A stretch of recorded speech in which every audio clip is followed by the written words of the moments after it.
નમસ્કાર દર્શક મિત્રો, જનરપન ન્યૂઝમાં આપનું સ્વાગત છે। હું છું આપણો મિત્ર કંચન પરમાર। આવો સાંભળીએ આજના મુખ્ય સમાચાર। ફાયરિંગ મામલે એસીપી અશોક રાઠવાની પ્રેસ કોન્ફરન્સ। જીઆઈએસએફના જવાન છે અને કુબેર ભવન જીએસટી ઓફિસમાં સિક્યુરિટી ગાર્ડ તરીકે નોકરી કરે છે। પારપોરની બંદૂકમાંથી ફાયરિંગ કર્યું। પોલીસ સ્ટેશન લવાવ ત્યારે પીધેલી હાલતમાં હતો। એક રાઉન્ડ ફાયરિંગ કર્યું હોવાનું બહાર આવ્યું। 5 જીવતા કારતૂસ મળી આવ્યા છે।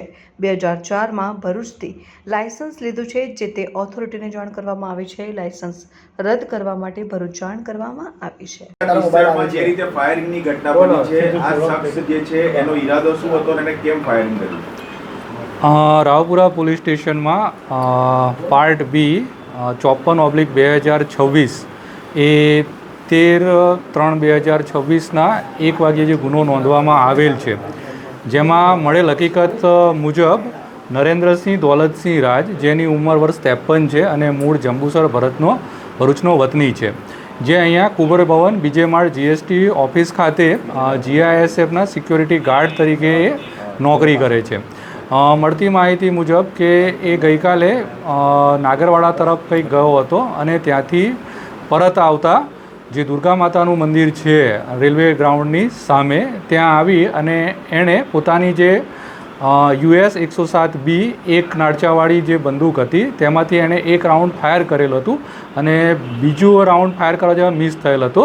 તો એ અમે 135(1) જીપી એક્ટના મુજબ અમે ગુનો નોંધી અને આગળની કાર્યવાહી હાથ ધરેલ છે। મળતી માહિતી જ્યારે એને પોલીસ સ્ટેશનમાં લાવવામાં આવેલો અને અમારે 112 જનરક્ષક ત્યાં ગયું ત્યારે આ ફૂલ પીધેલી હાલતમાં, એટલે કે નશો કરેલો હોય એવું જણાયેલું કે નશાની હાલતમાં આણે ફાયરિંગ કરેલું હતું। આટલી મોડી રાત્રે જવાનું શું કારણ? એ નોકરી તો કદાચ એ કુબેર ભવન ખાતે એની નોકરી છે અને ત્યાં જ એ રહેવાનું બી ત્યાં જ હોય કે ત્યાં જ સૂઈ જતો હોય છે। તો કદાચ એ નશો કરવા માટે મળતી માહિતી મુજબ નાગરવાડા તરફ ગયેલ હતો અને ત્યાંથી પરત આવતા નશાની હાલતમાં આણે ફાયરિંગ કરેલું હોય એવું જણાય આવે છે। ફાયરિંગમાં એક રાઉન્ડ થયું કે વધારે થયું?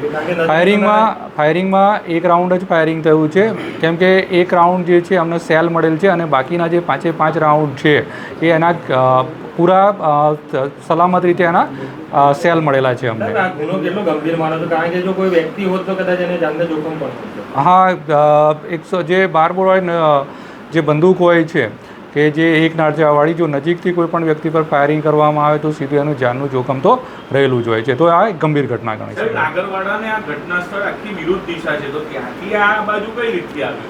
હવે આમાં જે શખ્સ જે આપણી પાસે ફૂલ નશાની હાલતમાં વ્યક્તિ છે, એટલે નશાની હાલતમાં વ્યક્તિ ક્યાંથી કઈ રીતે આવી શકાય એક તપાસનો વિષય છે, તો એક અમે એમાં તપાસ કરીશું। કોઈ અંગત અદાવત હોઈ શકે કંઈ પણ? એવું અત્યાર સુધી કંઈ જાણવામાં આવેલું નથી ને એવી કોઈ ફરિયાદ અમને મળેલ નથી। આપણે શું કબજે કર્યું જેની પાસેથી? એની પાસેથી જે બંદૂક જે છે 107 UB એ કબજે કરેલ છે। એક જે સેલ છે એ ખાલી કાઢી છે અને બીજા જે 5 કારતૂસ છે એ કબજે લેવામાં આવેલા છે। વિડિયો વાયરલ થયો છે જેમાં એક યુવક આ વ્યક્તિ પાસેથી રાઇફલ છીનવી રહ્યો છે। યુવકનું કોઈ સ્ટેટમેન્ટ લેવામાં આવ્યું છે? પોલીસ તપાસમાં હજુ એ તપાસનો વિષય છે, તપાસ કરી રહ્યા છે આમાં। લાયસન્સ રદ કરવા માટે હવે આ જે જીઆઈએસએફનો જવાન છે, જેથી કરીને આની પાસે જે 2004ની ભરૂચથી મેળવેલ લાયસન્સ છે એની આ બંદૂક છે, તો લાયસન્સ કેન્સલ કરવા માટે અમે જે તે જિલ્લાને લખીશું। બીજું જે આ જીઆઈએસએફમાં નોકરી કરતો હોય છે કરે છે, જેથી કરીને એને એના જે શિક્ષાત્મક કાર્યવાહી થાય કે શિક્ષાત્મક કાર્યવાહી માટે અમે જીઆઈએસએફના યુનિટને રિપોર્ટ કરીશું। 2004થી એની પાસે લાયસન્સ આવ્યું તો એ અગાઉ ક્યાં આગળ જોબ કરતો હોય કે બીજું કોઈ એવું કોઈ કે જીઆઈએસએફનો જવાન છે, નોકરી કરી રહ્યો છે। સર, અગાઉ કોઈ ગુનામાં સંડોવાયેલ એવું કોઈ સામે? ના, અત્યાર સુધી અમે જે તપાસ કરેલી છે એમાં આગળ કોઈ ગુનો હોય એવું ધ્યાનમાં આવેલ નથી। Okay, fine.